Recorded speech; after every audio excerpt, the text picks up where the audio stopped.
वर्णिवेश रमणीय दर्शनम मंदहासरुचिराननाम्बुजं पूजितं सुरु नरोत्तमैर्मुदा धर्मनंदन महं विचिन्तये। असतो मा षड्गमय तमसो मा ज्योतिर्गमय मृत्युर्मा अमृतं गमय। ओम शांति शांति शांति। भक्तो गया वखतनी ज्ञान सभानी अंदर आपणे बधाए फागण सुदी पूर्णिमाने दिवसे जे धूळेटीनो उत्सव मनावવાનો છે એ ધૂળેટીનું શાસ્ત્રીય મહાત્મય જે છે આપણે શ્રવણ કર્યું। હવે આ ધૂળેટીને દિવસે એટલે કે ફાગણ સુદી પૂર્ણિમાને દિવસે નરનારાયણ દેવનું પ્રાગટ્ય થયું હતું। આ ઉપરાંત આ જે નરનારાયણ દેવનું પ્રાગટ્ય થયું એ કથા તથા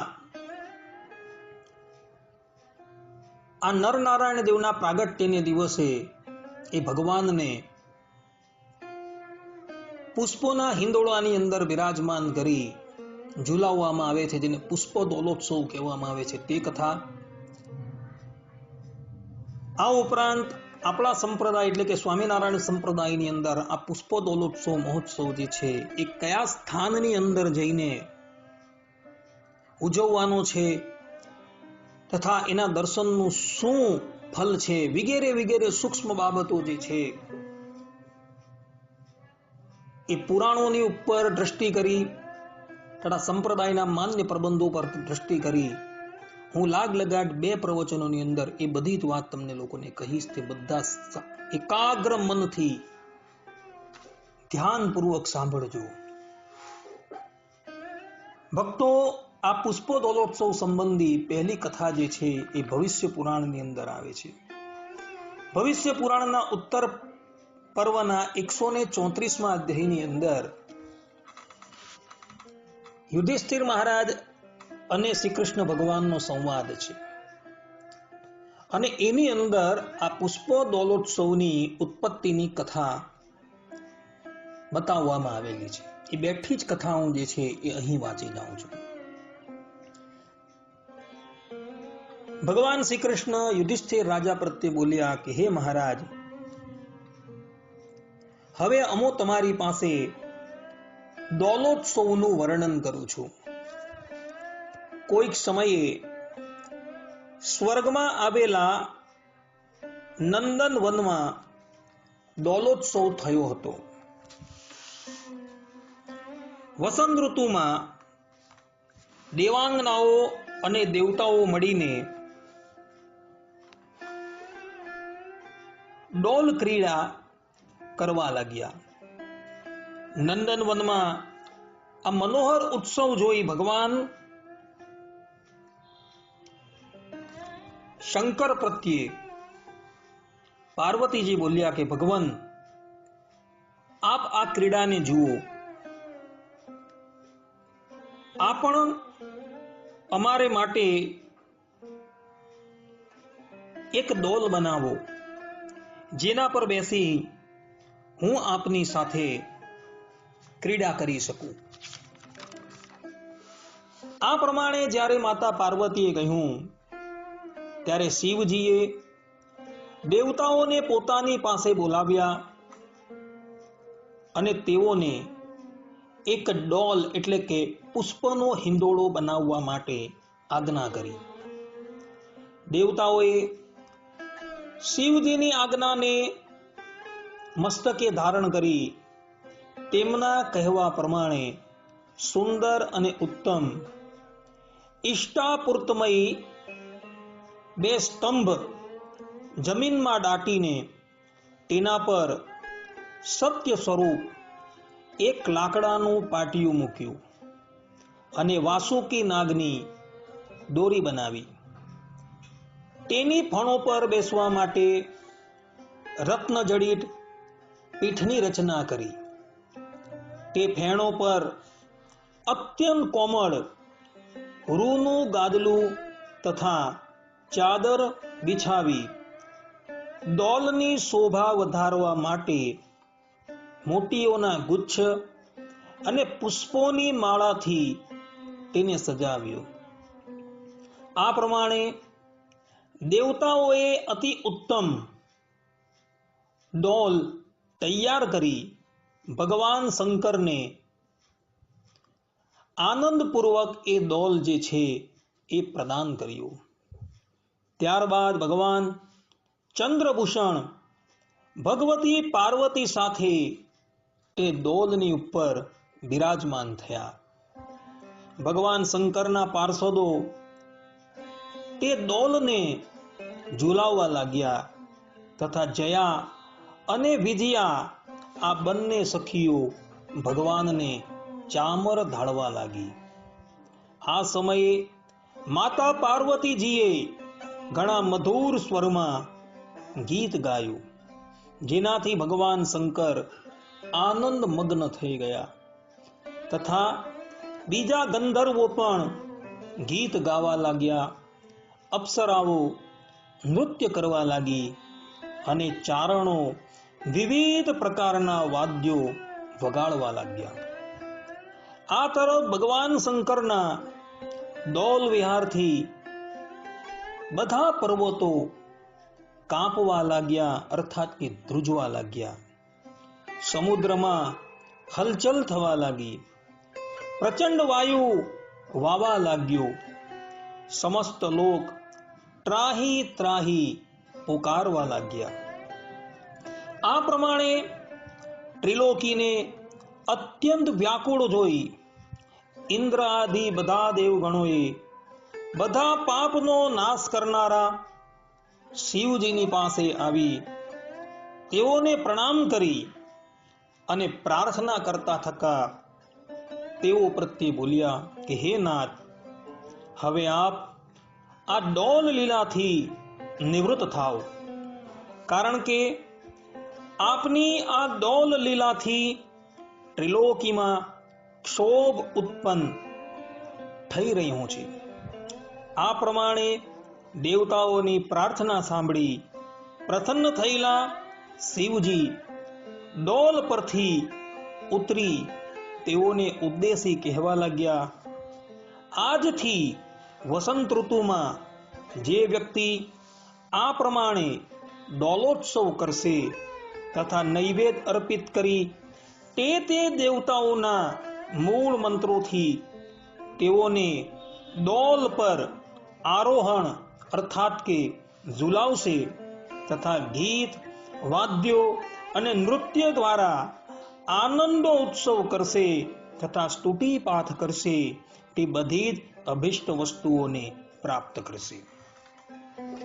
અહીં આ કથાની અંદર ભગવાન શંકરે સર્વપ્રથમ ડોલનો પ્રારંભ આ ધરાતલની ઉપર કરેલો એવું ભગવાન વેદવ્યાસજી લખી રહ્યા છે તથા ભગવાન શ્રી કૃષ્ણ કહી રહ્યા છે. અને ભગવાન શંકરે આશીર્વાદ પણ આપેલા છે કે જે લોકો આ ડોલની અંદર ઝૂલતા એ પરમાત્માના દર્શન કરશે તેની બધી જ કામનાઓ જે છે એ પૂર્ણ થશે. ભક્તો, બ્રહ્મ પુરાણના 61મા અધ્યાયની અંદર બ્રહ્માજી કહે છે કે જે મનુષ્ય ફાગણ સુધી પૂર્ણિમાને દિવસે એકાગ્ર ચિત્તે પુરુષોત્તમ શ્રી ગોવિંદને હિંદોળામાં બિરાજમાન થયેલા દર્શન કરે છે તે તેમના ધામની અંદર જાય છે. અર્થાત બ્રહ્માજી કહે છે કે આ પુષ્પ ડોલોત્સવની અંદર એ પરબ્રહ્મ પરમાત્મા જે છે એના દર્શન જ કરનારા કેવલ દર્શન માત્રથી એ પરબ્રહ્મ પરમાત્માના નિત્ય ધામની અંદર પ્રવેશ કરશે. આ પ્રમાણે ભવિષ્ય પુરાણની અંદર તથા બ્રહ્મ પુરાણની અંદર ડોલોત્સવની અંદર દર્શન કરનારાનું મહાત્મય કહેવામાં આવેલું છે. આપણા સંપ્રદાયની અંદર સત્સંગી જીવન ગ્રંથની અંદર ચતુર્થ પ્રકરણના 60મા અધ્યાયના 5 થી 15 શ્લોકની અંદર ભગવાન સ્વામિનારાયણે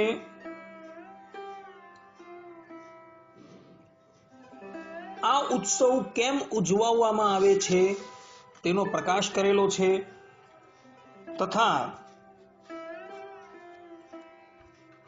આ ઉત્સવની અંદર ભગવાનની પૂજા કઈ કઈ સામગ્રીથી કરવી એ બધી જ બાબતોનું સૂક્ષ્મ વર્ણન કરવામાં આવેલું છે. ભગવાન સ્વામિનારાયણ કહે છે કે ફાગણ સુધી પૂર્ણિમાને દિવસે પરબ્રહ્મ પરમાત્મા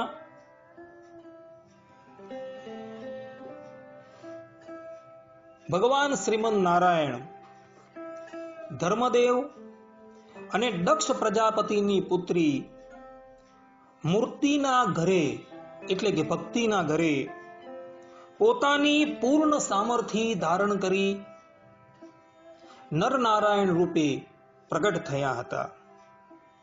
અને તે સમયે દેવતાઓએ ધર્મદેવના આશ્રમની અંદર બાંધેલા હિંડોળામાં તે નરનારાયણ દેવને પધરાવી એમનું પૂજન કરેલું હતું અને એમને હિંડોળાની અંદર ઝુલાવેલા હતા. અને એટલે માટે આ દિવસે એ નરનારાયણ દેવને દેવતાઓએ હિંડોળામાં ઝુલાવેલા હતા, એટલે માટે આ ઉત્સવ જે છે એ પુષ્પ દોલોત્સવના નામથી ધરાતલની ઉપર વિખ્યાત થયો છે. ભગવાન સ્વામિનારાયણ અગાડી કહે છે કે એ જ નરનારાયણ દેવ દ્વાપર અને કલીની સંધિની અંદર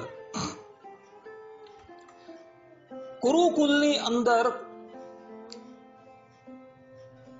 કુંતાજીના ઉદર થકી એ નર ભગવાન અર્જુન રૂપે પ્રગટ થયા હતા.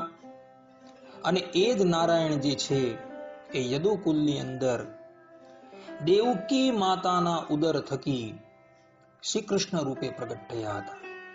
આની સંપૂર્ણ કથા જે છે એ શ્રીમદ ભાગવતની અંદર ચતુર્થ સ્કંદના પ્રથમ અધ્યાયની અંદર છે.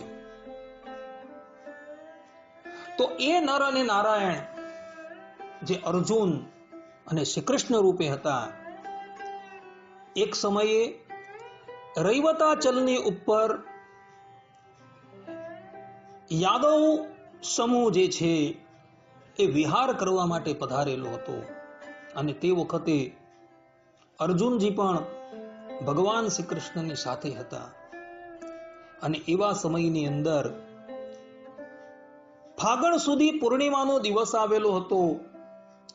અને શ્રી કૃષ્ણ અને અર્જુન એ સાક્ષાત નરનારાયણ ઋષિ જ હોવાથી યાદવ લોકોએ એ સરસ મજાનો પુષ્પનો હિંડોળો તૈયાર કર્યો. અને એ અર્જુનજી અને એ ભગવાન શ્રી કૃષ્ણને એ પુષ્પના હિંડોળાની અંદર પધરાવી એમને ઝૂલવે છે. અને એટલે આ ઉત્સવ જે છે એ દોલોત્સવ તરીકે ઓળખાય છે. કહેવાનું તાત્પર્ય એ છે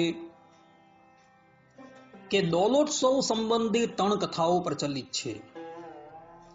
એક કથા શિવજીની સાથે સંબંધ રાખે છે. બીજી કથા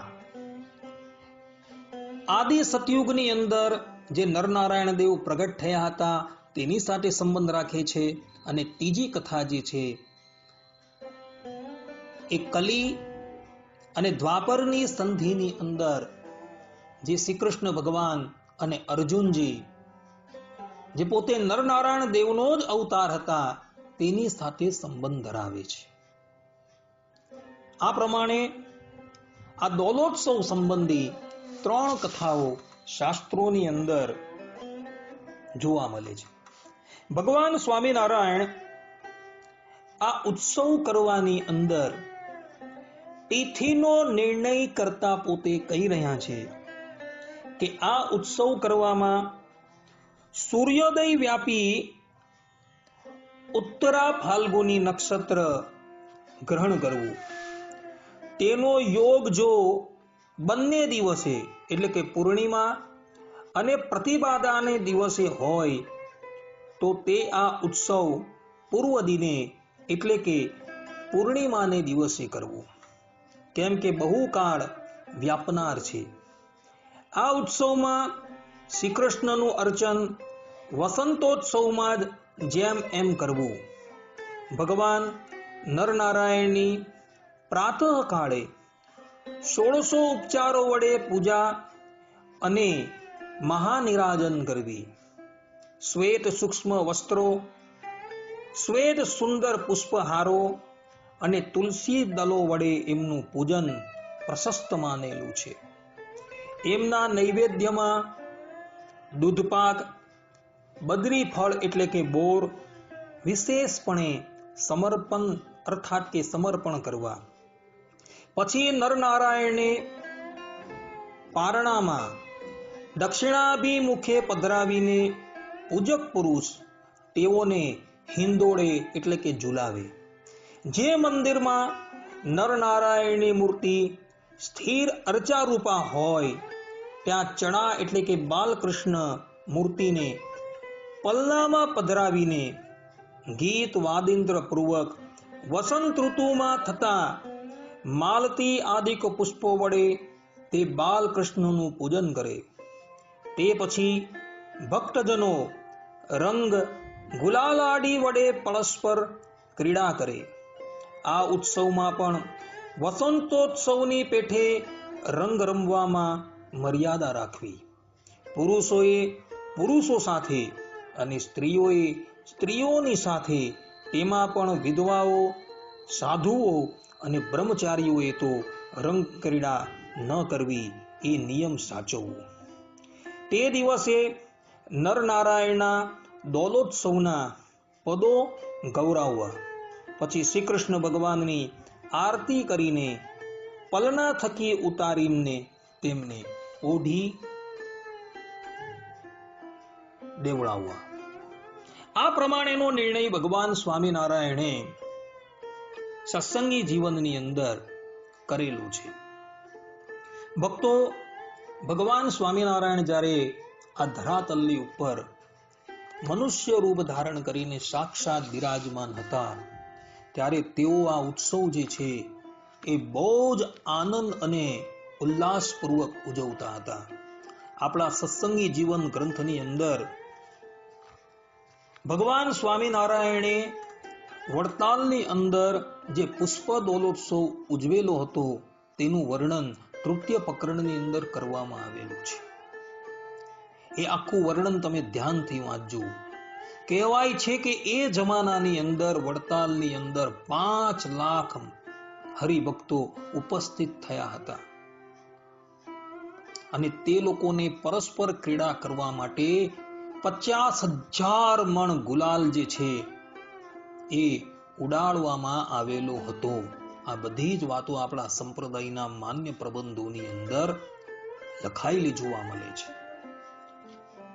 ભક્તો, ભગવાન સ્વામિનારાયણ સત્સંગી જીવનની અંદર ચતુર્થ પ્રકરણના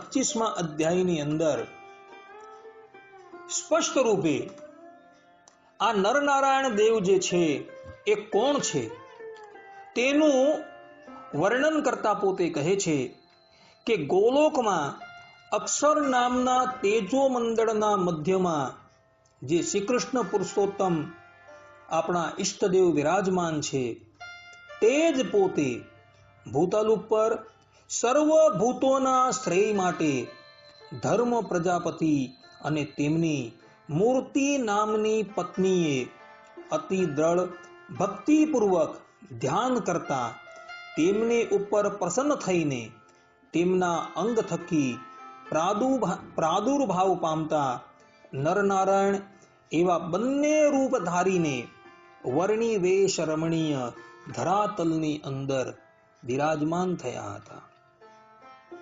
તે ધર્મમૂર્તિને વાંછિત વરદાનથી સંતોષ પમાડીને પછી નરોના નિશ્રેયસ માટે નરનારાયણ ભગવાન બદરી વનની અંદર પધારેલા હતા. કર્મોનો વિલંબ વિના ફળ આપનારા આ ભરતખંડમાં પોતાના ચરણના સમાશ્રયને પામેલા મનુષ્યના ભોગ મોક્ષની સિદ્ધિ માટે સ્વયં તપશ્ચર્યા આચરતા થકા અધ્યાપી બદ્રિકા આશ્રમની અંદર બિરાજમાન છે. આ પ્રમાણે ભગવાન સ્વામિનારાયણ કહે છે કે અક્ષરધામના અધિપતિ જે શ્રી કૃષ્ણ ભગવાન છે તે જ બ્રહ્માજીના પુત્ર ધર્મ અને દક્ષ પ્રજાપતિના પત્ની દક્ષ પ્રજાપતિના કન્યા એવા મૂર્તિ દેવી થકી નરનારાયણ નામ ધારણ કરીને પ્રગટ થયા હતા.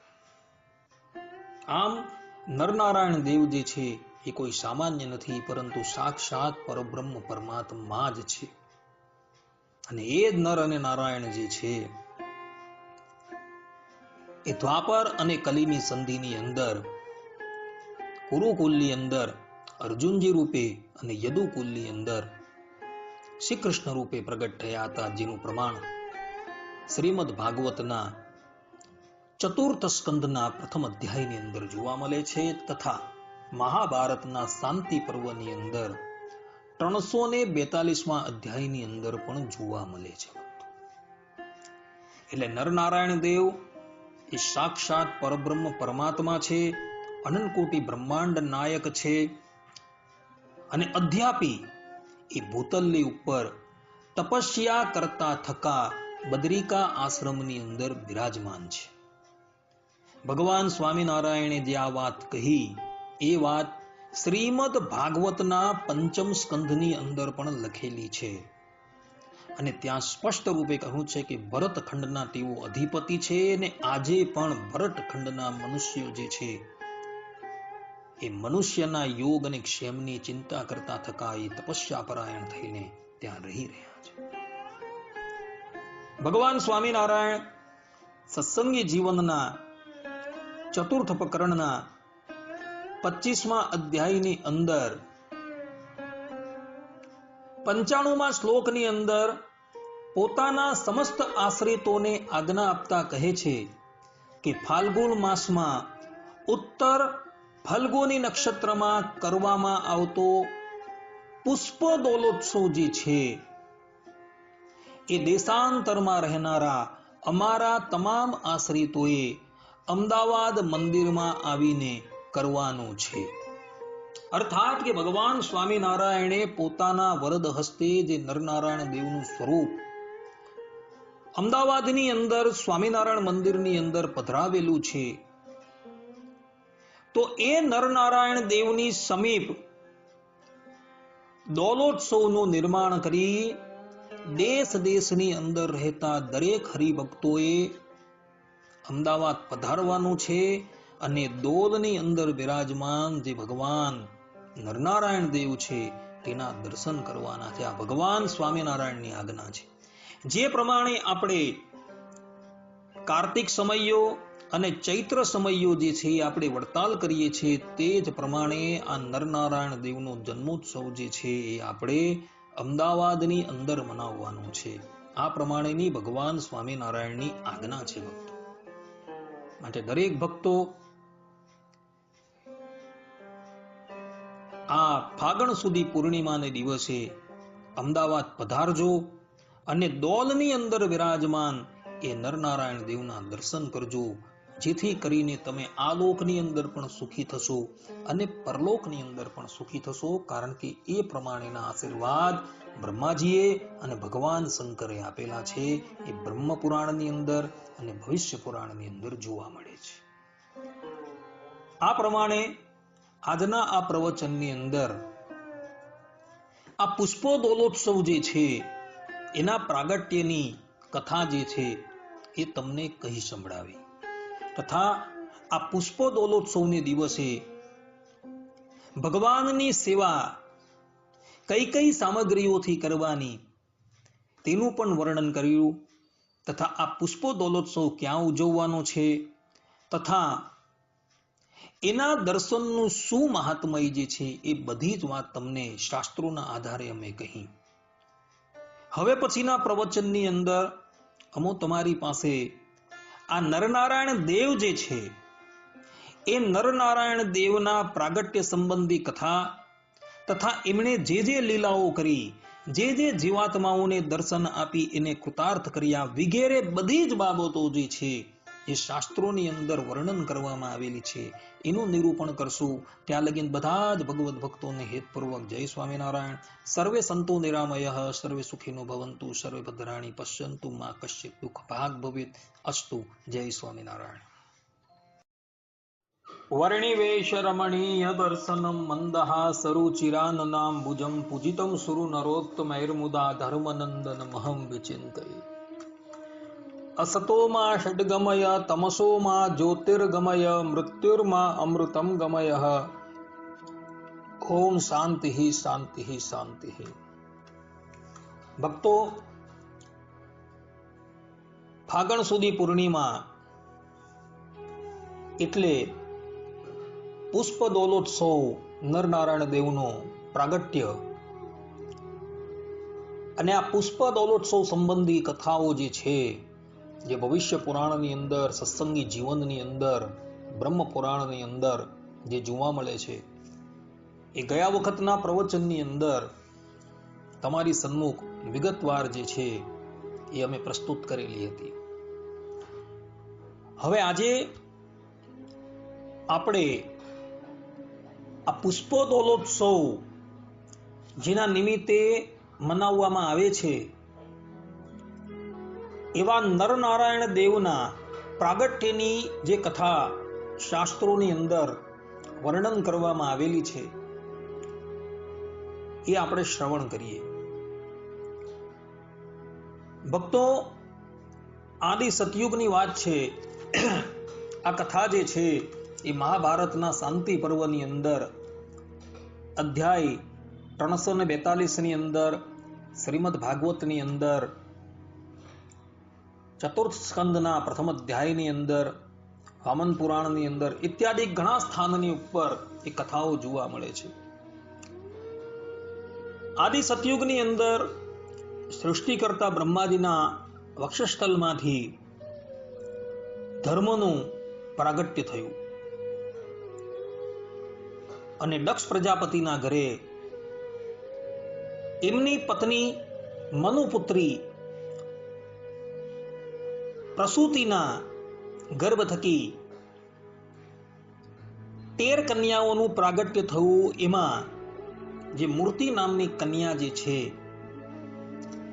એ મૂર્તિ નામની કન્યાના લગ્ન જે છે એ ધર્મ પ્રજાપતિ સાથે કરવામાં આવેલા હતા. લગ્ન થયા બાદ આ બંને દંપતીઓ જે છે એ તપસ્યા કરવા માટે ગંધમાદન પર્વત પર જાય છે અને ત્યાં તેઓ કઠોર તપસ્યાની અંદર પોતાનું મન જે છે એ લગાવી દે છે. હજારો વર્ષની તપસ્યાના અંતે સાક્ષાત અક્ષરધામના અધિપતિ પરબ્રહ્મ પરમાત્મા શ્રીમન નારાયણ તેઓની સન્મુખ પ્રગટ થાય છે. બંને દંપતીઓ ભગવાન શ્રીમન નારાયણની સ્તુતિ કરે છે અને જ્યારે ભગવાન તેઓને વરદાન માંગવાનું કહે છે ત્યારે તેઓ ભગવાનને પ્રાર્થના કરતા કહે છે કે હે ભગવાન,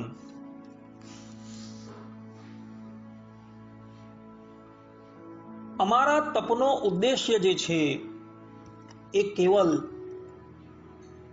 દૈવી જીવોને સહાય કરવા માટે જ છે. અમારું આ શુભ વ્રત જે છે એ નિરંતર અગાડી પણ ચાલતું રહે એટલે માટે આપ અમને પુત્ર પ્રદાન કરો.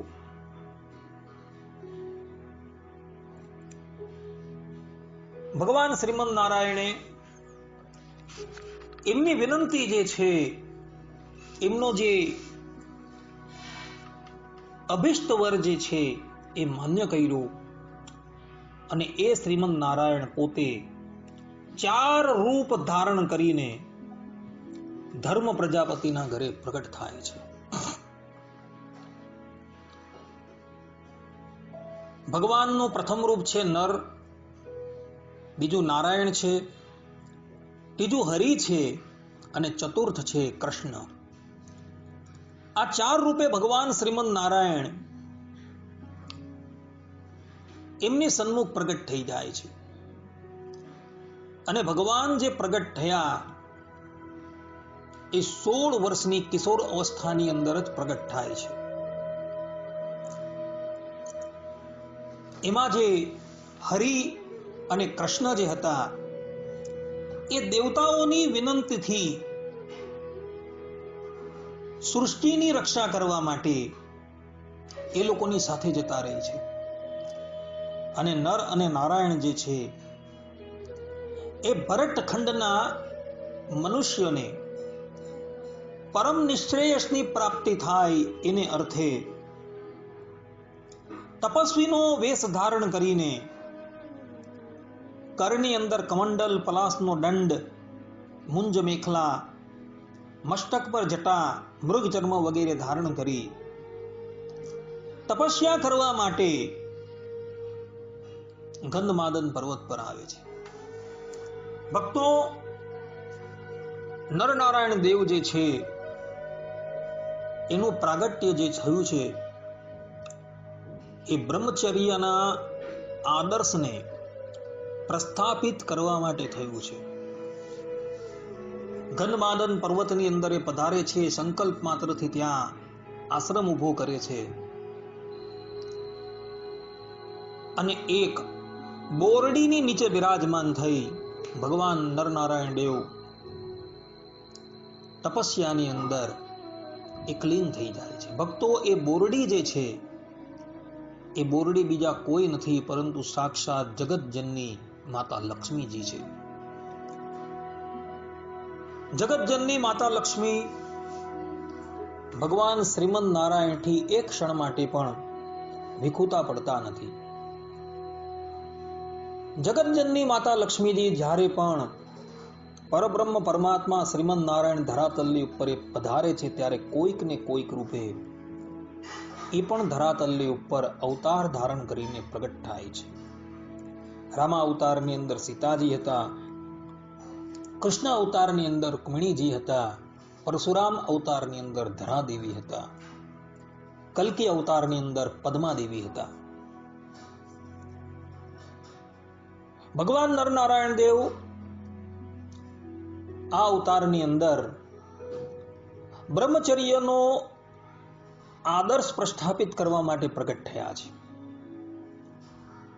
અને જે પણ કોઈ વ્યક્તિ બ્રહ્મચર્ય વ્રત રાખતો હોય તેને માટે અષ્ટાંગ બ્રહ્મચર્ય પાળવો અત્યંત જરૂરી છે. અને એના માર્ગની અંદર સ્ત્રી જે છે એ વિઘ્નકર્તા છે. એટલે આ વખતે નરનારાયણ દેવ જે છે એ અષ્ટાંગ બ્રહ્મચર્ય પાળતા હોવાથી લક્ષ્મીજી સાથે તો એમનો સંબંધ ન થઈ શકે, પરંતુ માતા જગતજનની જે છે એ ભગવાન શ્રીમદ નારાયણને એટલો પ્રેમ કરે છે કે ભગવાન શ્રીમદ નારાયણ બ્રહ્મચર્ય વ્રત પાળવા માટે બ્રહ્મચારીનો વેશ ધારણ કરીને ગંધમાદન પર્વત પર પધાર્યા ત્યારે એમને એ તપસ્યાની અંદર કદાચ સૂર્યદેવની ગરમી જે છે એ કષ્ટ ન આપે એટલે માટે અતિશય તુચ્છ એવા વૃક્ષનું શરીર ધારણ કરીને માતાજી જે છે ત્યાં પ્રગટ થઈ ગયા છે. અને નરનારાયણ દેવ એમની જ છાયામાં બિરાજમાન થઈને તપસ્યા પરાયણ થયા હતા. અને આજે પણ એ જ નરનારાયણ દેવ બદ્રિકા આશ્રમની અંદર એ જ બોરડી નીચે બિરાજમાન થઈને તપસ્યા કરી રહ્યા છે. નરનારાયણ દેવ તપસ્યા પરાયણ થયા અને કોઈક વ્યક્તિ તપસ્યા પરાયણ થાય એટલે ઇન્દ્રદેવ જે છે તેમને બહુ જ કષ્ટ થાય, કારણ કે એ એમ વિચારે કે આ જે છે એ તપસ્યા કરે છે અને તપસ્યા એ કરીને કદાચ મારું ઇન્દ્રાસન પડાવી ન લે. નરનારાયણ દેવ કઠોર તપસ્યાની અંદર એકલીન થઈ ગયા છે. ઇન્દ્રદેવને ભય ઉત્પન્ન થયો છે. એણે પોતાના મિત્ર કામદેવને બોલાવ્યો છે અને કહ્યું છે કે તમો જઈને આ બે જે તપસ્વીઓ છે એ તપસ્વીઓની તપસ્યા ભંગ કરો. કામદેવ પોતાના સાથીદાર એવા વસંત છે, તે અપ્સરાઓ છે, ગંધર્વો છે, બધાને લઈને ગંધમાદન પર્વત પર આવે છે અને ગંધમાદન પર્વતની ઉપર આવી કામદેવ પોતાની સંપૂર્ણ માયાજાળ જે છે એને ફેલવે છે, પરંતુ જેનું શરીર જ સંપૂર્ણ દિવ્ય છે, જેની અંદર માયિક એવા કોઈ પણ ગુણ જ નથી, એવા પરબ્રહ્મ પરમાત્મા ભગવાન શ્રીમદ નારાયણ પાસે એમનું કંઈ ચાલતું નથી. કામદેવ પોતાના બધા જ પુષ્પોના બાણ જે છે ભગવાન નરનારાયણ દેવની ઉપર ચલવે છે, છતાં પણ ભગવાન નરનારાયણ દેવના મનની અંદર કોઈ પણ જાતનો ક્ષોભ ઉત્પન્ન થતો નથી. ત્યારબાદ તપસ્યાની અંદર એકલીન થયેલા નરનારાયણ દેવ જે છે પોતાના નેત્ર ખોલે છે અને નેત્ર ખોલીને કામદેવની સામું જુએ છે અને એની સામું જોઈને ભગવાન જે છે હસવા લાગે છે. કામદેવ વિચાર કરે છે કે આ તપસ્વી જે છે એ બહુ ઉત્કૃષ્ટ કક્ષાના લાગે છે, એટલે એ થરથર ધ્રુજવા માંડે છે કે હવે શું કરવું. એટલે નરનારાયણ દેવ જે છે એને પોતાની પાસે બોલાવે છે. કામદેવ તથા એનું સંપૂર્ણ સૈન્ય છે, એના બધા જ પરિકરો જે છે એ ભગવાન નરનારાયણ દેવની પાસે આવે છે અને નરનારાયણ દેવના ચરણમાં વંદન કરે છે. કામદેવને નિશ્ચય થઈ ગયો કે આ બંને જે બાળકો તપસ્યાની અંદર આરૂઢ છે એ કોઈ સામાન્ય વ્યક્તિ નથી, પરંતુ એ સાક્ષાત ઈશ્વર છે. કામદેવ નરનારાયણ દેવની સ્તુતિ કરે છે. નરનારાયણ દેવ એને ધીરજ આપે છે કે તું શાંત રહે, અમે ઇતરની જેમ તને બાળશું નહીં. ત્યારબાદ નરનારાયણ દેવ સંકલ્પ કરે છે. સંકલ્પ કરતા કામદેવની સન્મુખ હજારોની સંખ્યાની અંદર રૂપના અંબાર જેવી સ્ત્રી રત્ન જે છે એ બધી પ્રગટ થાય છે. અને નરનારાયણ દેવ કહે છે કામદેવને કે આમાંથી જે સ્ત્રી તારે જોઈતી હોય તે લઈ લે અને ઇન્દ્રદેવને તું ભેટ આપજે. કામદેવે જોયું કે સ્વર્ગની અંદર તો કેટલી અપ્સરાઓ વિરાજમાન છે, પરંતુ અહીં હજારોની સંખ્યાની અંદર જે અપ્સરાઓ ઉપસ્થિત છે તેમાંથી એક પણ અપ્સરા જે છે એ એના રૂપની બરાબરી નથી કરી શકતી.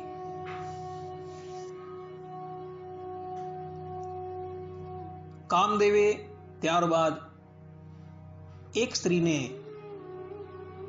ગ્રહણ કરી લીધી અને એ લઈને એ સ્વર્ગની અંદર જાય છે અને ઇન્દ્રદેવને ભેટ આપે છે. ઇન્દ્રદેવ તો એ સ્ત્રીનું રૂપ જોઈને પોતે અતિશય મોહિત થઈ જાય છે. એ સ્ત્રી બીજી કોઈ ન હતી, પણ એ સ્ત્રી સ્વર્ગની સર્વોત્તમ સુંદરી, સ્વર્ગની સર્વોત્તમ અપ્સરા એવી ઉર્વશી હતી. એ ઉર્વશીનું પ્રાગટ્ય જે છે એ નરનારાયણ દેવના ઉરુ એટલે વક્ષસ્થળમાંથી થયું છે, એટલે એનું નામ ઉર્વશી રાખવામાં આવ્યું. ત્યારબાદ ઇન્દ્રદેવ દોડતા દોડતા ગંધમાદન પર્વત પર આવે છે. ભગવાન નરનારાયણ દેવની સ્તુતિ કરે છે, પોતાના અપરાધ બદલ ક્ષમા યાચના કરે છે. ક્ષમાની મૂર્તિ એવા નરનારાયણ દેવ ઇન્દ્રદેવના અપરાધને ભૂલી જાય છે, કારણ કે પોતે અગ્ન છે. પોતાના ચરણ આશ્રિત થયેલાના ક્યારેય પણ એ અપરાધોને ભગવાન ધ્યાન નથી આપતા. ઇન્દ્રદેવને પોતાના ગંતવ્ય સ્થાનની ઉપર મોકલી દે છે. નરનારાયણ દેવ પુનઃ તપસ્યાની અંદર એકલીન થઈ જાય છે. એક દિવસની વાત છે, સુતલ લોકની અંદર રહેતા પ્રહલાદજી જે છે એ પ્રહલાદજી પાસે એમના કેટલાક અનુચરો જે છે એ નર્મદા કિનારે તપસ્યા કરતા ચ્યવન ઋષિનું અપહરણ કરીને એને સુતલ લોકની અંદર લઈ જાય છે. જ્યારે પ્રહલાદજીને ખબર પડે છે કે મારા સેવકો કોઈક ઋષિને લઈને અહીં સુતલ લોકની અંદર આવેલા છે, એટલે એ દોડતા દોડતા ત્યાં જાય છે. ઋષિના ચરણની અંદર મસ્તક નમાવે છે અને ચ્યવન ઋષિની ક્ષમા માંગે છે અને કહે છે કે અમારા આ સેવકો જે છે અજાણતાથી તમને અપહરણ કરીને અહીં લાવેલા છે, માટે એના અપરાધોની ક્ષમા કરો અને કૃપા કરીને થોડો સમય આ સુતલ લોકની અંદર આપ રહો અને અમને સત્સંગ કરાવો.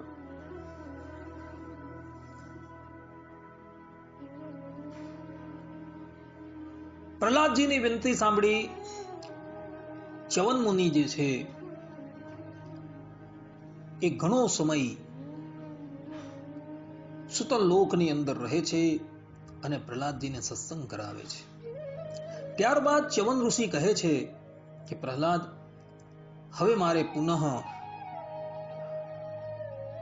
ભૂલોકની અંદર જવું પડશે, કારણ કે મારી અનુપસ્થિતિની અંદર મારા શિષ્ય જે છે એ અતિશય શોક કરતા હશે. પ્રહલાદજીએ ઘણું કહ્યું કે હે ઋષિ, આપ અહીં બિરાજમાન થાઓ. અમારા સેવકોએ તમને ઘણું કષ્ટ આપેલું છે, માટે તમે થોડો સમય અહીં રહીને હજુ આરામ કરો. ત્યારે ચ્યવન ઋષિએ કહ્યું કે નહીં પ્રહલાદ, હવે મારે જવું જ પડશે. પ્રહલાદજી કહે, ભલે, તો હું જાતે તમને મૂકવા માટે આવું છું, કારણ કે હું અહીં કેટલાય વર્ષોથી સુતલ લોકની અંદર રહ્યો છું અને સુતલ લોકમાં રહેવાથી ભારત વર્ષના જે કેટલાય તીર્થો છે એ તીર્થોની યાત્રા કરવાનું મારાથી રહી ગયું છે, એટલે હું હવે તીર્થોની યાત્રા કરવા માટે પણ જઈશ. ત્યારબાદ પ્રહલાદજી જે છે એ ચ્યવન ઋષિને એમના આશ્રમની ઉપર મૂકવા માટે આવે છે અને તે પછી પ્રહલાદજી ભારત વર્ષના જેટલા પણ તીર્થો છે એ તીર્થોની અંદર વિચરણ કરે છે અને તીર્થોમાં ફરતા ફરતા પ્રહલાદજી જે છે એક દિવસ નૈમિષારણ્ય ક્ષેત્રની અંદર આવ્યા અને નૈમિષારણ્ય ક્ષેત્રની અંદર પણ તેમણે નાનાવિધ તીર્થોની અંદર યાત્રા કરી અને યાત્રા કરતા કરતા એવા સ્થાનની ઉપર આવ્યા કે જ્યાં એક વિશાળ વટવૃક્ષ હતો. એ વટવૃક્ષની પાસે આવી પ્રહલાદજી ઉભા રહ્યા અને પ્રહલાદજીએ ધ્યાન દઈને જોયું તો એ વડલાની નીચે ધારદાર તીક્ષ્ણ બાણો જે છે એ પડેલા હતા તથા તીર કામથા પણ પડેલા હતા. આવા પવિત્ર તીર્થસ્થાનની અંદર આવા તીક્ષ્ણ હથિયાર કોણ રાખતું હશે? આ પ્રમાણે એવો વિચાર કરે છે. ત્યાં પ્રહલાદજીની દ્રષ્ટિ જે છે એ વડની એક સાઈડ પર બેઠેલા બે તપસ્વીઓની ઉપર પડી. ગળાની અંદર માળા છે, હાથમાં કમંડલ છે અને ખભાની ઉપર તેઓએ તીર કામતો ધારણ કરેલું છે. પીઠની પછાડી બાણોનો ભાથો છે. આવો વિચિત્ર વેશ ધારણ કરી પ્રહલાદજી શંકા કરવા લાગ્યા કે આ કોઈ કપટી તપસ્વી છે. કારણ કે તપસ્વી ક્યારેય પણ પોતાના શરીરની ઉપર અસ્ત્ર શસ્ત્ર ધારણ કરતા નથી. પ્રહલાદજી એની પાસે આવે છે ને કહે છે કે તમો બંદો આ શું પાખંડ કરીને બેઠા છો? તમારો વેશ જે છે એ તપસ્વીનો છે, પરંતુ તમે યુદ્ધના સાધનો જે છે એ ધારણ કરેલા છે, એટલે તમે હિંસા પરાયણ થયા છો.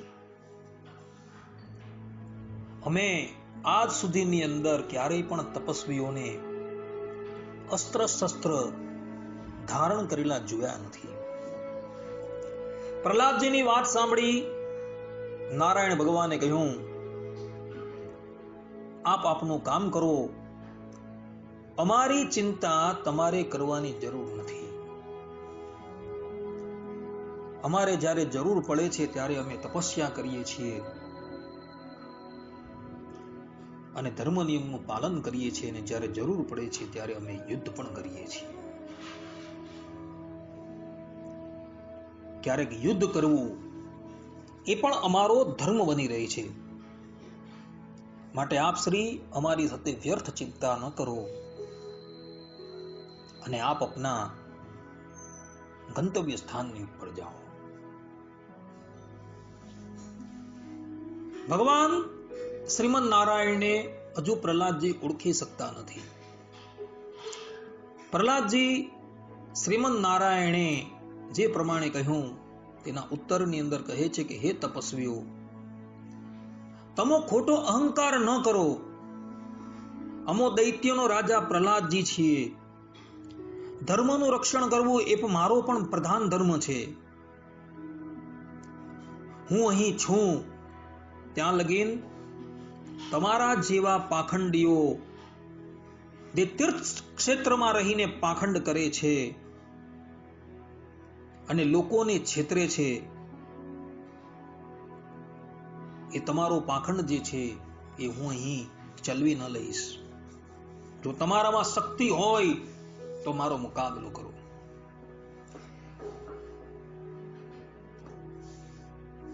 પ્રહલાદજીની વાત સાંભળી નરનારાયણ દેવ બોલ્યા કે હે પ્રહલાદ, તમારે અમારી શક્તિ જોવી હોય તો અમે તમને બતાવીએ છીએ, આપ પણ અમારી સાથે યુદ્ધમાં પ્રવૃત્ત થાઓ.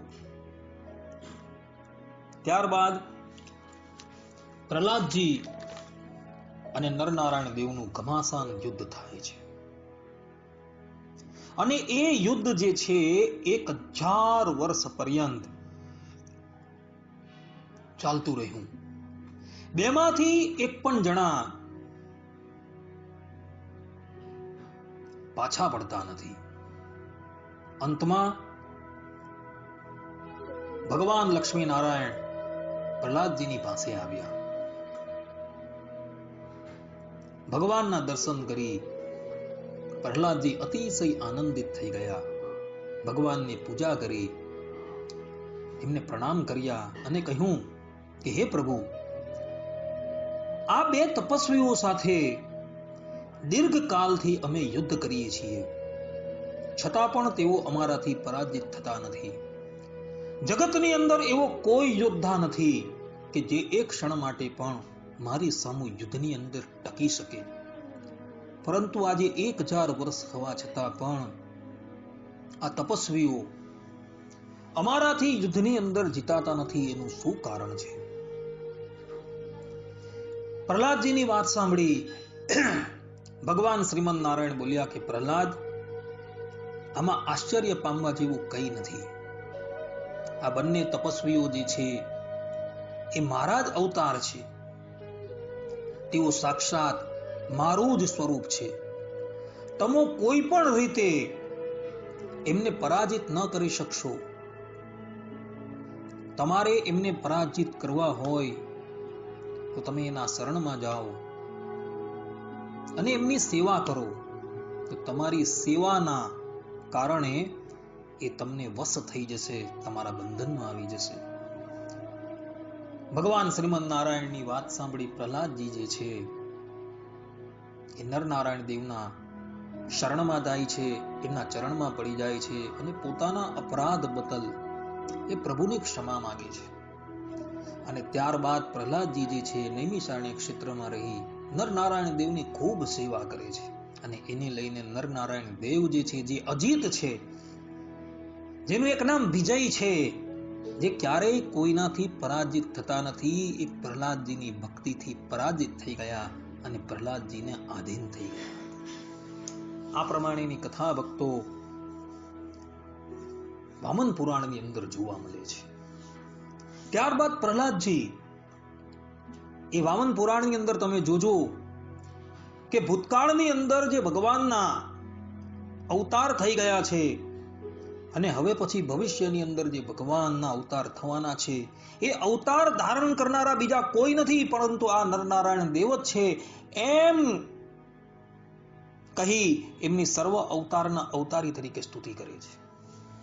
ભક્તો, આપણા સત્સંગી જીવનની અંદર તમે જોજો, સત્સંગી જીવન એ સ્વામિનારાયણ સંપ્રદાયનો એક પ્રમાણભૂત ગ્રંથ છે. એની અંદર પ્રથમ પ્રકરણના સપ્તમ અધ્યાયની અંદર પણ નરનારાયણ દેવની સર્વ અવતારના અવતારી તરીકે સ્તુતિ કરવામાં આવેલી છે. શ્રીમદ ભાગવતની અંદર તમે જોજો,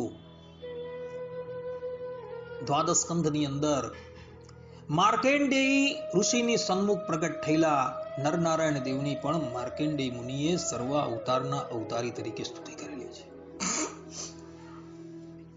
બીજી એક કથા જે ભક્તો જે છે એ શિવ પુરાણની અંદર આવે છે, જેની અંદર શ્રીમદ નારાયણના વક્ષસ્થલની ઉપર શ્રીવત્સનું ચિહ્ન કેમ પડ્યું તથા નરનારાયણ દેવના જે કેસો જે છે એ કેસો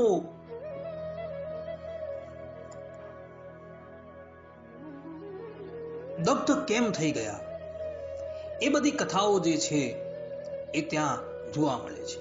વાત એવી હતી કે દક્ષ પ્રજાપતિએ રુદ્રના ભાગ વગરનો યજ્ઞ કર્યો અને શંકરનું અપમાન કર્યું અને શંકરને યજ્ઞ ભાગથી બહિષ્કૃત કર્યા અને રુદ્ર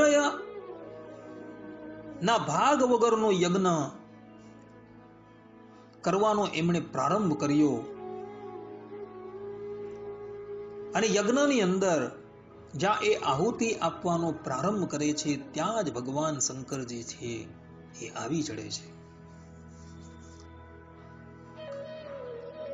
અતિશય ક્રોધાયમાન થયેલા ભગવાન શંકર યજ્ઞને તહેસ નહેસ કરવા માટે તૈયાર થાય છે. તે વખતે નરનારાયણ દેવ જે છે એ યજ્ઞની અંદર ઉપસ્થિત હતા. ભક્તો, કલ્પભેદે કરીને આ કથા પણ જે છે એ સત્ય છે. શ્રીમદ ભાગવતના ચતુર્થ સ્કંદની અંદર શ્રીમદ નારાયણ જે છે એ દક્ષના યજ્ઞની અંદર ગયા જ ન હતા એવું વર્ણન છે, પરંતુ શિવ પુરાણ કલ્પભેદે કરીને એવું કહે છે કે ભાઈ નરનારાયણ દેવ ત્યાં ઉપસ્થિત હતા.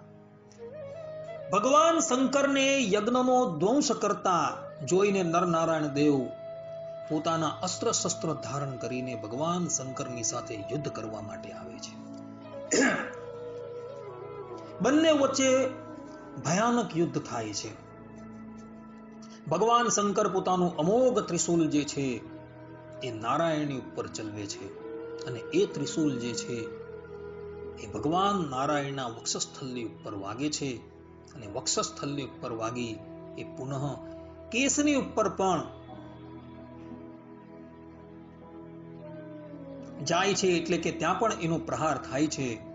એને લઈને શ્રીમદ નારાયણના વક્ષસ્થલની અંદર એક ચિહ્ન બની ગયું હતું અને ભગવાન શ્રીમદ નારાયણના કેસ જે છે એ કેસ મુંજ કેસ થઈ ગયા, અર્થાત કે બળી ગયા થોડા. અને તે પછી નરનારાયણ દેવ પણ જે છે એ પોતાનો હાથ લાંબો કરી ભગવાન શંકરનું ગળું પકડી લે છે. અને ગળું પકડવાને લઈને નરનારાયણ દેવનું જેવું વર્ણ નીલ મેઘ શ્યામ છે, અને એ નીલ મેઘ શ્યામ વાળો હાથ જે છે એ ભગવાન શંકરના ગળાની અંદર પડે છે, એટલે ભગવાન શંકરનો કંઠ જે છે એ કંઠ પણ નીલ થઈ જાય છે. આ કથા શિવ પુરાણમાં પણ છે અને મહાભારતની અંદર પણ જોવા મળે છે. તે દિવસથી ભગવાન શ્રીમદ નારાયણના વક્ષસ્થળની ઉપર એક ચિહ્ન પડી ગયું હતું, જેને આપણે શ્રીવત્સના ચિહ્ન તરીકે ઓળખીએ છીએ. ભક્તો, શ્રીમદ નારાયણને ઓળખવાનું અસાધારણ કોઈ લક્ષણ હોય તો એ શ્રીવત્સનું ચિહ્ન છે. આ શ્રીવત્સનું ચિહ્ન કેવલ ને કેવલ પુરુષોત્તમ નારાયણના વક્ષસ્થળની ઉપર જ હોય છે. શ્રીમદ ભાગવતના ષષ્ઠ સ્કંધની અંદર વૃત્તાસુરની કથા આવે છે, અને વૃત્તાસુરની કથાની અંદર એના ત્રાસથી અતિશય ત્રસ્ત થઈ ગયેલા દેવતાઓ જ્યારે ભગવાન શ્રીમદ નારાયણની આરાધના કરે છે, ત્યારે એમની સન્મુખ 16 પાર્ષદોની સાથે એ શ્રીમદ નારાયણ પ્રગટ થઈ જાય છે. બધાના રૂપો છે એ એક સરખા જ, દરેકના વસ્ત્રો છે, દરેકના અલંકારો છે, એ બધા એક સરખા જ જોવા મળે છે. પરંતુ એ 16 પાર્ષદોની સાથે પ્રગટ થયેલા શ્રીમદ નારાયણ જે હતા તેના એકના જ વક્ષસ્થળની ઉપર શ્રીવત્સનું ચિહ્ન હતું. બીજા પાર્ષદોના વક્ષસ્થળની ઉપર શ્રીવત્સનું ચિહ્ન ન હતું, એટલે દેવતાઓ જાણી જાય છે કે શ્રીમદ નારાયણ આ જ છે. કહેવાનું તાત્પર્ય કે જેના વક્ષસ્થળની ઉપર શ્રીવત્સનું ચિહ્ન હોય છે તે જ શ્રીમદ નારાયણ હોય છે. અને આ શ્રીવત્સનું ચિહ્ન ભગવાન શ્રી રામના વક્ષસ્થળ પર પણ હતું, એવું તુલસી રામાયણની અંદર તથા વાલ્મીકી રામાયણમાં લખેલું છે. નરનારાયણ દેવના વક્ષસ્થળની ઉપર શ્રીવત્સનું ચિહ્ન હતું, એવું સત્સંગી જીવનની અંદર પ્રથમ પ્રકરણમાં લખેલું છે. ભગવાન શ્રી કૃષ્ણના વક્ષસ્થળની ઉપર પણ શ્રીવત્સનું ચિહ્ન હતું, એવું શ્રીમદ ભાગવતની અંદર દસમ સ્કંદમાં લખેલું છે. અને ભગવાન સ્વામી નારાયણના વક્ષસ્થળની ઉપર પણ શ્રીવત્સનું ચિહ્ન હતું, એવું વચનામૃતની અંદર ઉપોટ ઘાટની અંદર ભગવાન સ્વામિનારાયણના વક્ષ શ્રી અંગનું જ્યાં વર્ણન થયું છે ત્યાં વક્ષસ્થળની ઉપર નંદ સંતોએ લખેલું કે શ્રીવત્સનું ચિહ્ન જે છે એ હતું. તો શ્રીવત્સનું ચિહ્ન આ ભગવાન શ્રીમદ નારાયણને કેવી રીતે પ્રાપ્ત થયું એની કથા પુરાણોની અંદર લખેલી છે. કલ્પભેદે કરીને સ્કંદ પુરાણની અંદર તથા શ્રીમદ ભાગવતની અંદર એવી પણ કથા જોવા મળે છે કે જ્યારે સમુદ્રના પુત્રી રૂપે માતા લક્ષ્મીજી જ્યારે પ્રગટ થયા અને લક્ષ્મીજીની વિનંતીથી ભગવાન શ્રીમદ નારાયણે એમને પોતાના વક્ષસ્થળની ઉપર સ્થાન આપેલું હતું, અને તેને લઈને શ્રીમદ નારાયણના વક્ષસ્થળની ઉપર એક સોનેરી રેખા જે છે એ પ્રગટ થઈ ગઈ હતી. અને એ સોનેરી રેખા જે છે તે જ માતા લક્ષ્મીજીનું પ્રતીક શ્રીવત્સનું ચિહ્ન છે. આવી પણ એક કલ્પની અંદર લીલા થઈ હતી. તો કલ્પ ભેદે કરીને આ બંને લીલાઓ જે છે એ સત્ય છે. માટે ભક્તો, શાસ્ત્રોની અંદર આ પ્રમાણેની કથાઓ જે છે એ જોવા મળે છે. બીજી એક કથા પુરાણની અંદર આવે છે દંભોદવ નામના રાજાની. પ્રાચીન સમયની અંદર દંભોદભવ નામનો એક રાજા જે હતો, જે સમસ્ત સપ્તદ્વીપવર્તી પૃથ્વીનો એક ચક્રી શાસક હતો. પરંતુ આ રાજાને પોતાના પરાક્રમનો અતિશય ગર્વ હતો. તેણે પડકાર ફેંક્યો કે પૃથ્વીની ઉપર કોઈ પણ સુરવીર હોય તો તે મારી સાથે યુદ્ધ કરે. મારી સાથે યુદ્ધ કરનાર કોઈ નહીં મળે તો હું એમ માનીશ કે આ પૃથ્વી પર મારા સમાન કોઈ સુરવીર નથી.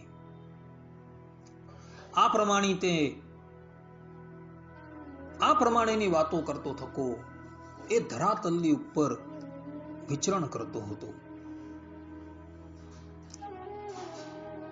રાજાનો અતિશય ગર્વ જોઈ બ્રાહ્મણોએ એ રાજાને કહ્યું કે રાજન, આ પ્રમાણેનું અભિમાન તમને યોગ્ય નથી. આ ધરાતલની ઉપર ઘણા સુરવીરો હોય છે. ત્યારે રાજાએ કહ્યું કે આ ધરાતલની ઉપર જો કોઈ સુરવીર હોય તો અમને દેખાડો. ત્યારે બ્રાહ્મણોએ કહ્યું, જો અમે તમને બતાવીએ તો શું તમે યુદ્ધ કરવા જશો? ત્યારે રાજાએ કહ્યું, હા, હું અવશ્ય યુદ્ધ કરવા માટે જઈશ.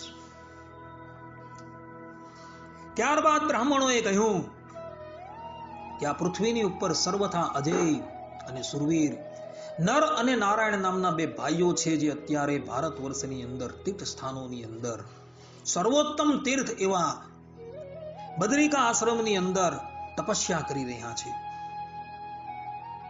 અને તમે જાઓ અને એની પાસે યુદ્ધની ભિક્ષા માંગો. બ્રાહ્મણોનું વચન સાંભળી દંભોદ ભવ નરનારાયણ દેવની પાસે આવે છે અને એની પાસે યુદ્ધની ભિક્ષા માંગે છે. ભગવાન નરનારાયણ દેવ એમનું સ્વાગત કરે છે અને એને કહે છે કે આપ યુદ્ધ કરવાનો રહેવા દો. અમે કેવલ તપસ્યા પરાયણ થઈને રહીએ છીએ. છતાં પણ આ રાજા જે છે એ નરનારાયણ દેવની વાત માનતો નથી. જ્યારે રાજાનો અતિશય આગ્રહ નરનારાયણ દેવે જોયો ત્યારે નર ભગવાન નારાયણને કહે છે કે નારાયણ, આપ શ્રી તપસ્યા કરતા રહો, હું આ રાજાની સાથે યુદ્ધ કરીને હમણાં આવું છું. હું એકાકી જ આને ભારે પડી જઈશ. દંભોદભવ રાજા જે છે એ આ તપસ્વીની શક્તિથી અજ્ઞાત હતો. નર ભગવાન અને આ રાજા જે છે એ બંને યુદ્ધ કરવા માટે રણ મેદાનની અંદર ઉતરે છે.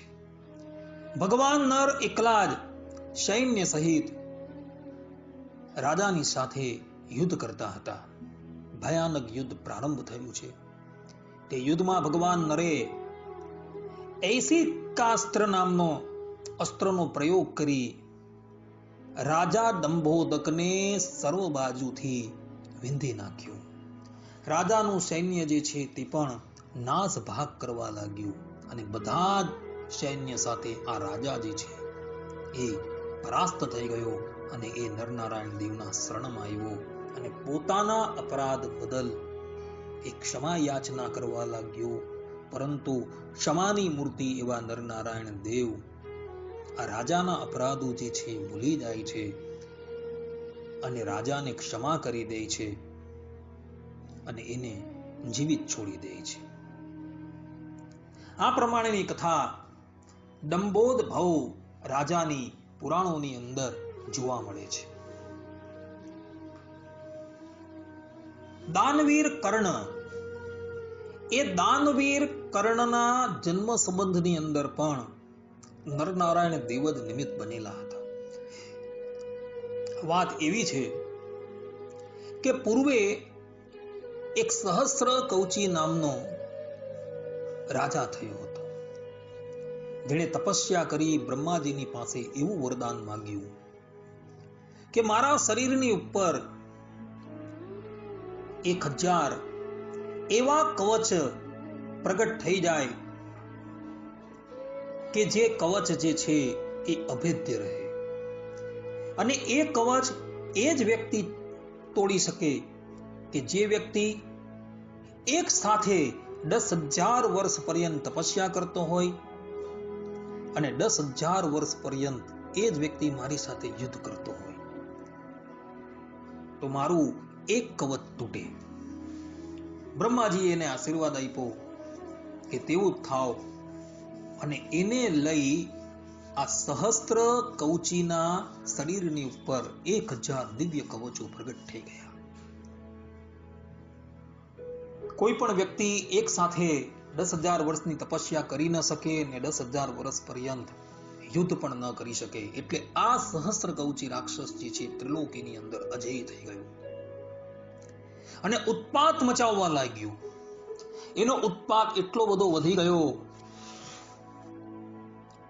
કે ભવ બ્રહ્માદિક દેવતાઓ નરનારાયણ દેવની પાસે આવ્યા અને નરનારાયણ દેવને વિનંતી કરે છે કે પ્રભુ, આ રાક્ષસને, આ અસુરને આપ શ્રી યુદ્ધની અંદર લલકારો. દેવતાઓની વિનંતી સાંભળી શ્રીમન નારાયણ નરને કહે છે કે હે નર, આપ શ્રી 10,000 વર્ષ પર્યંત તપસ્યા કરો અને હું સહસ્ત્ર કવચીની સાથે યુદ્ધ કરવા જાઉં છું. ભક્તો, નર અને નારાયણ જે છે એ સ્વરૂપે કરીને એક જ છે. બે દેખાવા છતાં પણ તેઓ એક જ છે. નર અને નારાયણને એક સાથે તમે ઊભા રાખો અને બંનેને જુઓ તો આની અંદરથી નર કોણ અને નારાયણ કોણ તેનો પણ નિર્ણય કરવો આપણે માટે મુશ્કેલ બની જાય છે. એક સમાન આકૃતિ છે એમની. નારાયણ યુદ્ધ કરવા માટે સહસ્ત્ર કવચીની પાસે આવે છે. 10,000 વર્ષ પર્યંત સહસ્ત્ર કવચીની સાથે યુદ્ધ કરે છે અને પેલી બાજુ નર ભગવાન જે છે 10,000 વર્ષ પર્યંત તપસ્યા કરે છે. અને આમ કરતા સહસ્ત્ર કવચીનું એક કવચ જે છે તૂટી જાય છે. ત્યારબાદ શ્રીમન નારાયણ તપસ્યા કરવામાં પ્રવૃત્ત થાય છે અને નર ભગવાન જે છે યુદ્ધ કરવામાં પ્રવૃત્ત થાય છે. 10,000 વર્ષના અંતે બીજું કવચ તૂટી જાય છે. એમ કરતા કરતા કરતા ઘણો કાળ વ્યતીત થતા 999 કવચ જે છે એ સહસ્ત્ર કવચીના નર અને નારાયણ તોડીને ભૂક્કા બોલાવી દે છે. સહસ્ત્ર કવચીએ જોયું કે હવે મારું મૃત્યુ સમીપમાં જ આવેલું છે, એટલે એ યુદ્ધના મેદાનમાંથી પલાયન થઈ જાય છે. નર નારાયણ દેવ એનો પીછો કરતા કરતા એની પાછળ દોડે છે. સહસ્ત્ર કવચી રાક્ષસ પોતાની યોગ શક્તિથી સૂર્યદેવની પાસે જાય છે અને સૂર્યદેવની પાસે અભય વરદાન માગીને એમના રથની ઉપર બિરાજમાન થઈ જાય છે. નરનારાયણ દેવ એનો પીછો કરતા એની પાસે આવે છે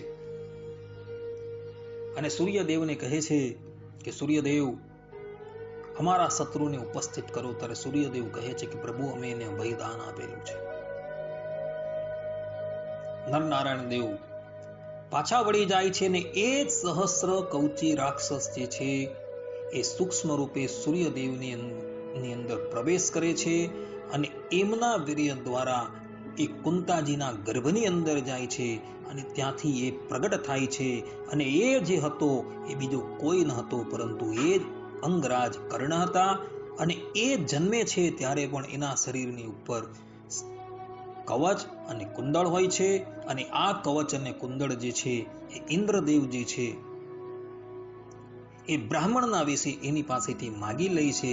અને ત્યારબાદ મહાભારતના યુદ્ધની અંદર નર ભગવાન જે અર્જુન થઈને પ્રગટ થયા હોય છે તેના હાથે આ સહસ્ત્ર કવચી જે છે એ મોતના મુખમાં જાય છે. અર્થાત કે ભગવાન શ્રીમન નારાયણ જે છે એને પોતાનું ધામ આપે છે. આ પ્રમાણેની કથા જે છે એ કથા ભક્તમાલ ગ્રંથની અંદર જોવા મળે છે. ભક્તો, શ્રીમદ ભાગવતની અંદર દ્વાદશ સ્કંધની અંદર માર્કંડેય ઋષિની તપસ્યાથી એ જ નરનારાયણ દેવ એમની સન્મુખ પ્રગટ થાય છે, એમને દર્શન આપે છે. અને નરનારાયણ દેવની આજ્ઞાથી જ્યારે માર્કંડેય ઋષિ એમની પાસે વરદાન માગે છે ત્યારે વરદાનના રૂપની અંદર એવી માંગણી કરે છે કે હે પ્રભુ, અમને તમારી માયા બતાવો. અને ભગવાન નરનારાયણ દેવ જે છે એને પોતાની માયા બતાવે છે. અને માયાની અંદર માર્કંડેય ઋષિ એવા ભૂલા પડી જાય છે કે એમને એવો ભાસ થાય છે કે અત્યારે પ્રલયકાલ ઉપસ્થિત થઈ ગયો છે, સંપૂર્ણ જગત જે છે એ જલમગ્ન થઈ ગયું છે અને હું પણ પોતે એ જલની અંદર વિલીન થઈ ગયો છું. અને જ્યારે એ જલની થાપટ ખાતો ખાતો હું એક વૃક્ષ પાસે પહોંચ્યો ત્યારે વૃક્ષની ઉપર એમણે એક સુંદર મજાના વૃક્ષના પાનની ઉપર એક બાળકને દીઠેલા જોયા અને જ્યાં એ બાળકને ગ્રહણ કરવા માટે તૈયાર થાય ત્યાં જ બાળકના શ્વાસ દ્વારા એ એમના શરીરમાં પ્રવેશી જાય છે અને એ શરીરની અંદર તેઓ અનંત કોટી બ્રહ્માંડને જુએ છે, પોતાના આશ્રમને પણ જુએ છે, એ બધું જ જુએ છે. અને જ્યારે એ પુનઃ એ બાળક દ્વારા બહાર કઢાતા અને ભગવાન દ્વારા પોતાની માયા જે છે એ અદ્રશ્ય કરાતા માર્કેન્ડેય ઋષિ જે છે પુનઃ પોતાના આશ્રમની અંદર પોતાને સ્થિત જુએ છે. ભક્તો, માર્કેન્ડેય મુનિ જે છે તેને એવો ભાસ થાય છે કે આ સમયની અંદર તો એક આખો કલ્પ જે છે એ વ્યતીત થઈ ગયો, પરંતુ જ્યારે એવો ભગવાનની માયાના રહસ્યને સમજે છે ત્યારે એમને ખબર પડે છે કે હું તો નદી કિનારે સંધ્યાવંદન કરતો હતો અને સંધ્યાવંદન કરતો થકો હજુ હું અહીં જ ઉપસ્થિત છું. એટલે ભક્તો, ભગવાનની આ માયા જે છે એવી છે કે ક્ષણવાર જો તમને એ અનુભવ કરાવવામાં આવે તો તમને એમ થાય કે હજારો કલ્પોનો સમય વ્યતીત થઈ ગયો છે. આ પ્રમાણે નરનારાયણ દેવના શાસ્ત્રોની અંદર અનંત ચરિત્રો જે છે એ જોવા મળે છે. શાસ્ત્રોકારોએ એમને સર્વ અવતારના અવતારી કહ્યા છે. દ્વાપર અને કલીની સંધિની અંદર જ્યારે ધરાતલની ઉપર અસુરોનું અતિશય સામ્રાજ્ય વિસ્તાર પામી ગયું ત્યારે એ જ નર અને નારાયણ જે છે એ કુરુકુલની અંદર નર ભગવાન અર્જુન રૂપે અને યદુકુલની અંદર એ જ નારાયણ શ્રી કૃષ્ણ રૂપે પ્રગટ થાય છે અને પૃથ્વીને અસુરોના ભારથી નિવૃત્તિ કરે છે, અર્થાત કે અસુરોના ભારથી મુક્ત કરે છે.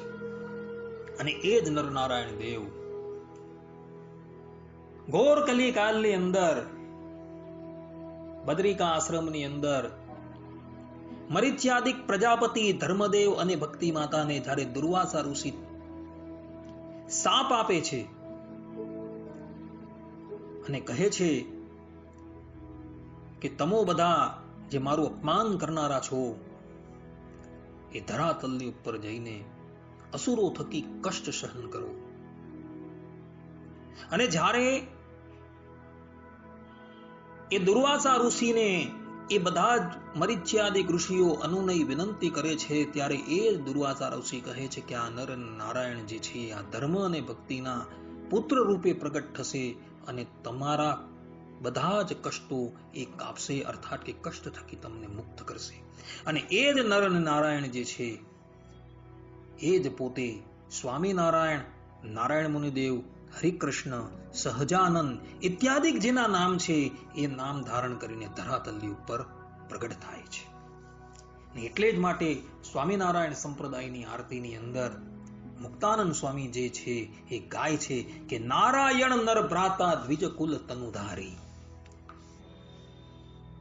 કે નરના ભ્રાતા જે નારાયણ છે તેઓએ આ બ્રાહ્મણ કુલની અંદર અર્થાત કે સરવરિયા બ્રાહ્મણ કુલની અંદર અવતાર ધારણ કરેલું છે. ભક્તો, ભગવાન સ્વામિનારાયણ જે છે એ સાક્ષાત નરનારાયણ દેવના અવતાર છે, જેનું પ્રમાણ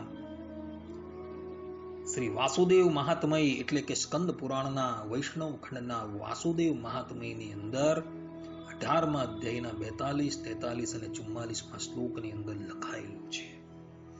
ને આ સ્કંદ પુરાણ જે છે એ ભારત વર્ષની અંદર આવેલી તમામ પ્રેસોમાંથી પ્રગટ થયું છે ને એ શ્લોકો જે છે એની અંદર જોવા મળે છે. નરનારાયણ દેવ એ સાક્ષાત પરબ્રહ્મ પરમાત્મા છે. આજ સુધીની અંદર જેટલા પણ મુમુક્ષુઓ આ જગતની અંદર તમને જોવા મળે છે, મોટા મોટા નારદ સંકાલી, એ બધાને ઉપદેશ આપનારા નરનારાયણ ઋષિ હતા. વાસુદેવ મહાત્મય નામનો જે ગ્રંથ છે, જે સ્કંદ પુરાણની અંદર આવેલો છે, વૈષ્ણવ ખંડની અંદર, તેના વક્તા પણ નરનારાયણ ઋષિ છે. શ્રીમદ ભાગવતના આદિ વક્તા પણ નરનારાયણ ઋષિ છે. નરનારાયણ ઋષિએ જ આ શ્રીમદ ભાગવતનું દાન બ્રહ્માજીને કરેલું, બ્રહ્માજીએ એ દાન નારદજીને કરેલું, અને નારદજીએ એ ભાગવત તત્વનો પ્રકાશ વ્યાસજીને કરેલું હતું. આમ નરનારાયણ દેવ જે છે એ સાક્ષાત પુરુષોત્તમ નારાયણ છે. મહાભારતની અંદર પણ કેટલાય સ્થાનો પર એ નરનારાયણ દેવોએ કેટલાય અધિકારી જનોને ઉપદેશ આપ્યાની વાતો જે છે એ લખાયેલી જોવા મળે છે. નરનારાયણ દેવનું ચરિત્ર જ ભક્તો અનંત છે. જ્યાં લપીન આપણે ગાતા રહીએ ત્યાં લગીન એનો પાર આવતો જ નથી. પરંતુ અહીં સમયનો અભાવ હોવાથી એમનું આ ચરિત્ર જે છે અહીં જ હું સંપૂર્ણ કરું છું. નરનારાયણ દેવના પ્રાગટ્યને લઈને ભારત વર્ષની અંદર તમામ મંદિરોની અંદર ફાગણ સુધી પૂર્ણિમાને દિવસે મધ્યાહન સમયે 12 વાગે એમનો ઉત્સવ મનાવવામાં આવે છે. અને ડોલ બનાવી એ ભગવાન નરનારાયણ દેવને એ ડોલમાં બિરાજમાન કરી ઝુલાવવામાં આવે છે. અને તે દિવસે બધા જ ભક્તો જે છે એ ભગવાનની સન્મુખ રંગથી અતિશય ક્રીડા કરે છે. આ પ્રમાણે આ ડોલોત્સવ જે છે એનો સંબંધ નરનારાયણ દેવના પ્રાગટ્યની સાથે છે.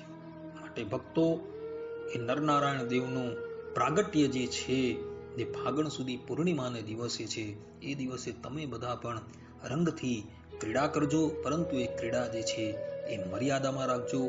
સ્ત્રીઓ સ્ત્રીઓની સાથે રમે, પુરુષ પુરુષોની સાથે રમે, જેથી કરીને આપણી શાસ્ત્રીય મર્યાદા જે છે એ જળવાઈ રહે. આટલું કહીને હું મારા પ્રવચનને વિરામ આપું છું. સર્વે સંતુ નિરામયઃ, સર્વે સુખીનો ભવંતુ, સર્વે ભદ્રાણી પશ્યંતુ, મા કશ્ચિત દુઃખ ભાગ ભવેત. અસ્તુ. જય સ્વામિનારાયણ.